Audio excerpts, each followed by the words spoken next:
Here begins the tale of Styrbjörn the Strong, son of the royal line of Sweden. In the days when the kings of the north ruled by the sword, there was a boy named Björn. From the cradle, he was fierce and wild. He took no joy in peace nor patience, but he did in violence. As he grew, so too did his fury, and men named him Styrbjörn, for he was not merely Björn, but a bear driven by force, wild and ungoverned. The name Styr was no gift, but a mark of doom, for he would not bend to any law, nor even his own kin. Then he was cast out from the land of his birth, banished by the king and his council. But Styrbjörn bore no sorrow. He took his longships and went Viking.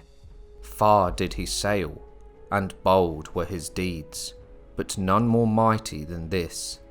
He came upon the stronghold of the Jomsvikings, the fiercest of warrior bands, whose name was feared in every hall from Iceland to the land of the Rus. But Styrbjörn stood before them not as a supplicant, but as a conqueror. He struck them as iron strikes a shield, and when the clash was done, they bowed not in scorn, but in fealty. Thus did he take the Jomsvikings at the height of their fame, and bound them to his will. According to some sagas, Styrbjörn also captured the Danish king Harald Bluetooth, and had him under his subjugation, further reflecting his military might. His name would echo across the north, all fearing the Swedish prince. This is the tale of the exiled Berserker prince of Sweden. This is the story of Styrbjörn the Strong. The primary source recounting his deeds is the tale of Styrbjörn the Swedish champion, preserved within the Flatterjabok, a great Icelandic manuscript compiled in the 14th century, some 400 years after Styrbjörn's time. Yet, his name echoes through other sagas as well: the Chronicle of the Kings of Norway, the Deeds of the Danes, the Knitlinga saga, and many others. The appearance of Styrbjörn across multiple independent sources lends weight to the belief that he was no mere figure of legend, but a real man whose life carved itself into the history of the North. According to the saga of King Hedrick the Wise, Styrbjörn traced his bloodline to one of the greatest heroes of the Viking Age, King Ragnar Lothbrok himself. The saga tells how Ragnar's descendants rose to dominate the kingdom of Sweden. After the death of King Harald Wartooth, his son Eystein the Wicked took the Swedish throne, ruling until he was slain by Ragnar's sons, as told in their saga. With his death, the sons of Ragnar claimed the Swedish realm. Upon Ragnar's own passing, his sons divided the legacy of conquest. Björn Ironside took Sweden, Sigurd the Snake in the Eye ruled over Denmark, Hvitserk the lands to the east, and Ivar the Boneless seized England. Thus, the descendants of Björn Ironside came to inherit the Swedish throne, establishing what became known as the House of Munso, also referred to as the House of Björn Ironside, or the Old Dynasty. In the Norse sagas, Ragnar, the father of Björn, is said to have descended from the god Odin, casting him in the light of a semi-mythical hero imbued with the divine traits of the Allfather: wisdom, valour, and strength in battle. As a direct descendant of Ragnar, Styrbjörn too was believed to carry Odin's legacy, manifested in his formidable strength and fierce, uncontrollable rage.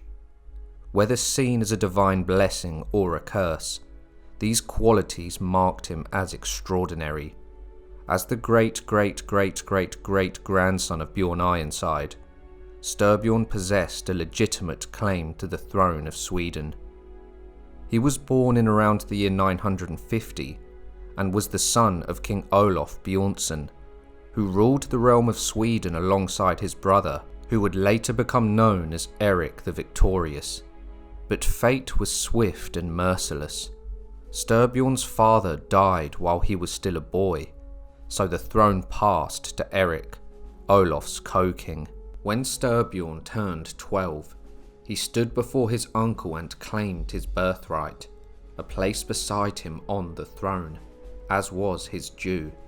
But King Eric refused him, bidding him wait until he turned 16. The prince, already proud and fierce in spirit, was bitterly denied. It was during these years that the fire in Styrbjörn's heart grew hot. One day after a quarrel, a courtier struck him across the nose with a drinking horn. Styrbjörn, in a flash of rage, answered with steel and slew the man. The act did not go unnoted nor forgotten. Whispers stirred in the halls, and the eyes of the kingdom turned wary. When Styrbjörn came of age, the Thing, the ancient gathering of freemen and chieftains, met to decide his fate. They deemed him unworthy of the crown, not for lack of birth, but for the storm within him, his anger, his violence, and his defiant nature. The free farmers spoke against him, fearing what havoc he might bring if given power. King Eric, no longer able to contain his nephew, resolved to cast him loose, but he did not send him away empty-handed. He gave the boy 60 longships, strong and well provisioned, as if to say, take the world if you can. And so Styrbjörn gathered his men, and with his sister Gyrid beside him, he thus sailed into exile, a prince without a crown, a warrior without a home. It was then that Eric gave him a new name, no longer just Björn, but Styrbjörn, due to his unruly and quarrelsome nature, and in time, his birth name was all but forgotten. Though Styrbjörn bore the blood of kings and gods, Sweden turned its back upon him. The high lords of Uppsala feared his fire, and his own kin, seeing the doom that flickered in his eyes, cast him out. Thus was the prince driven from his homeland, without a throne, without a land, but never without a purpose. But fate, as the old scalds say, favour the bold. Although Styrbjörn lost his throne, I've got mine thanks to Flexispot. I would like to thank Flexispot for sponsoring today's video. Flexispot offers the best ergonomic chairs on the market, providing a comfortable, stable and versatile product. Just look at the old chair I was using before to work on, contributing to back pain and discomfort. With my new Flexispot chair, the C7 Air Pro, I can work and relax on my chair, adjusting the head support and chair however I like, ensuring an upright posture. The chair features lumbar support, which conforms to the spine when seated, and the headrest can be tilted to whatever angle you choose for personalised comfort. The chair has a 4-level lockable backrest, with a maximum recline of 128 degrees, a pull-out footrest, adaptive lumbar support, and 3D armrests. The armrests are also adjustable, allowing you to enjoy the freedom to find your perfect arm position, whether you're typing, gaming, or just kicking back. Use my code C750 to purchase the C7 now and enjoy a $50 discount. It's the best time to buy a C7. There is a 30-day return policy for a free risk trial, and a 10-year warranty for direct replacement or damaged parts. Use the provided code to get the best price. In the years of his exile, Styrbjörn became a scourge upon the Baltic Sea. With a fleet of longships and a host of hardened warriors, he descended like a storm upon coastal lands, raiding without mercy. Towns burned, fortresses fell, and his name grew heavy with dread. No harbour was safe from his sails. No shield wall could long withstand the fury of his sword. At the age of 20, bold beyond measure, Styrbjörn set his sights on a legend, the Jomsvikings. These were no common raiders, but an elite brotherhood of warrior mercenaries, bound by an iron code, feared across all the northern world. Though time has swallowed the details, it is told that Styrbjörn declared war against the Jomsvikings. He challenged their might and broke their pride. According to the tale of Styrbjörn the Swedish champion, he seized Jomsborg from its legendary founder Palnatoke and took command of the Jomsvikings himself. Never before had their order bowed to another. The fact that they did is a reflection not only to Styrbjörn's skill in war, but to the irresistible force of his will. He became their leader, and in doing so, carved his name into the heart of northern legend. The Gesta Danorum, or the Deeds of the Danes, offers another version of events. In that telling, Styrbjörn came humbly before King Harald Bluetooth of Denmark, bringing with him his sister Gyrid. Seeking alliance, he asked for Harald's aid in his quest to regain the Swedish throne. Harald, moved by Styrbjörn's boldness and royal blood, accepted his offer and took his sister Gyrid to wife. She subsequently became the queen consort of Denmark. Together, Harald and Styrbjörn struck eastward. Harald conquered the Slavic lands and took the fortress of Jolin, believed to be the same as Jomsborg, and gifted it to Styrbjörn, placing him in command with a mighty force. From there, Styrbjörn and his Jomsvikings ruled the seas. So great was their strength that they were said to bring Denmark more power than any army upon land. Yet, Styrbjörn's heart still burned with longing for vengeance, for the crown of his fathers, for Sweden. He turned once more to King Harald, pleading for aid in a final campaign to seize the throne. Harald agreed, and sailed as far as Halland in southern Sweden. But word soon reached him. Emperor Otto of Germany had marched on Jutland. Torn between loyalty and necessity, Harald turned back to defend his homeland. By the time the threat was repelled, Styrbjörn, impatient and unyielding, had already sailed for Sweden alone.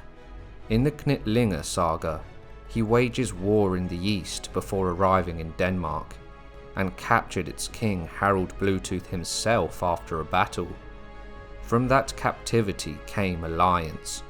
Harald gave him his daughter Tura to wife, and bound himself to Styrbjörn in blood and purpose. A poem in the tale of Styrbjörn recounts his exploits.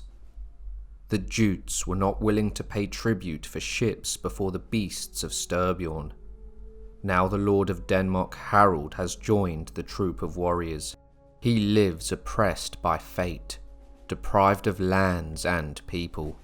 Thus, through fire and iron, through cunning and conquest, Styrbjörn rose from exile to command the most feared warriors in the north, and with the might of the Jomsvikings at his back, he turned his gaze once more to the land of his birth. Styrbjörn set sail for Sweden at the head of a formidable host, his loyal Swedish warriors aboard 200 longships, joined by the feared Jomsvikings and the newly won Danish allies. When word reached King Eric of Sweden that this great fleet had entered Lake Mälaren, he swiftly gathered his army at Uppsala, one of Scandinavia's oldest and most sacred sites. Upon arrival, Styrbjörn found the waters impassable. Undeterred, he swore an oath never to leave Sweden. He would claim the crown or fall in the attempt. To seal this vow, and the hearts of his men, he ordered his ships set ablaze. Their path forward was clear, victory or death. The army advanced towards Uppsala. When the Swedes attempted to block their progress in the forest, Styrbjörn threatened to ignite the woods. Faced with this fearsome resolve, the defenders yielded, allowing his forces to pass unopposed. Preparing for battle on the plains of Fýrisvellir, King Eric devised a cunning stratagem. He ordered cattle to be leashed together and armed with spears and blades that were stuck to them, then drove the frenzied beasts towards the Jomsvikings' ranks. Chaos erupted, but Styrbjörn, a masterful war chief, quickly restored order among his ranks. The battle raged through that day into the next, and neither side claimed the victory. According to the sagas, the night after the battle, Styrbjörn sacrificed to Thor, seeking the thunder god's favour. Yet, a red-bearded stranger appeared in his camp, reciting a skaldic verse that chastised the prince for disturbing him and foretold his doom. Meanwhile, King Eric made his own offering at Odin's temple, pledging himself to the Allfather after 10 years in return for victory. That night, a tall man who was cloaked appeared to Eric and gifted him a reed, instructing him to cast it over his enemies, proclaiming, "May Odin have you all." At dawn, Eric obeyed. As the reed flew, it transformed into a javelin in mid-air, soaring over Styrbjörn's army, who were instantly struck blind. Then, from the hillside, an avalanche thundered down, burying the Jomsvikings and Styrbjörn beneath its weight. King Harald and the Danes fled, returning to their ships. As they departed, a lone spear was seen flying high overhead, an omen or divine intervention.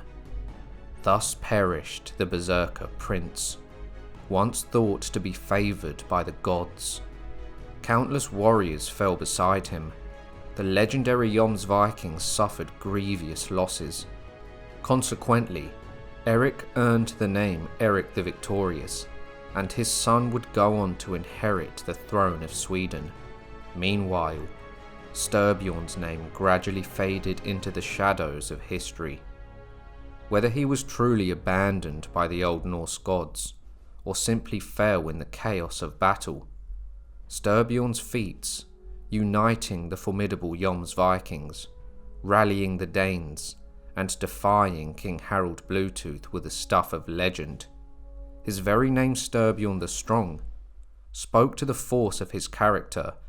A single epithet could scarcely capture the magnitude of the man, as Styr was added to his name, speaking of his berserker nature and uncontrollable rage, and of course the strong, due to his towering size and immense strength in battle. In the 18th century, the Danish historian Jacob Langebæk proposed that Styrbjörn and Tura were the parents of Thorkel Sprakeleg. Thorkel in turn was the father of Ulf the Earl and Geitha Thorkelsdottir. Geitha would go on to marry Godwin the Earl of Wessex, and became the mother of Harold Godwinson, the last Anglo-Saxon king of England. If Langebæk's theory holds true, Styrbjörn would be the great-grandfather of King Harold through Geitha. Meanwhile, through the male line, Styrbjörn's legacy continued in Ulf the Earl, whose son Sweyn Ulfson rose to the Danish throne as King Sweyn II. Thus, if this lineage is to be believed, the blood of Styrbjörn the Strong flowed through both English and Danish royalty, his descendants ascending to the thrones of two great kingdoms. I would like to give a huge thank you to all of my members. Your contribution is valuable to the continuation of the channel, and I appreciate you all immensely. A special thank you to John Seitz. I hope you all enjoyed the video. If you did, be sure to like, subscribe and share, and I'll see you all next week for another History Profile.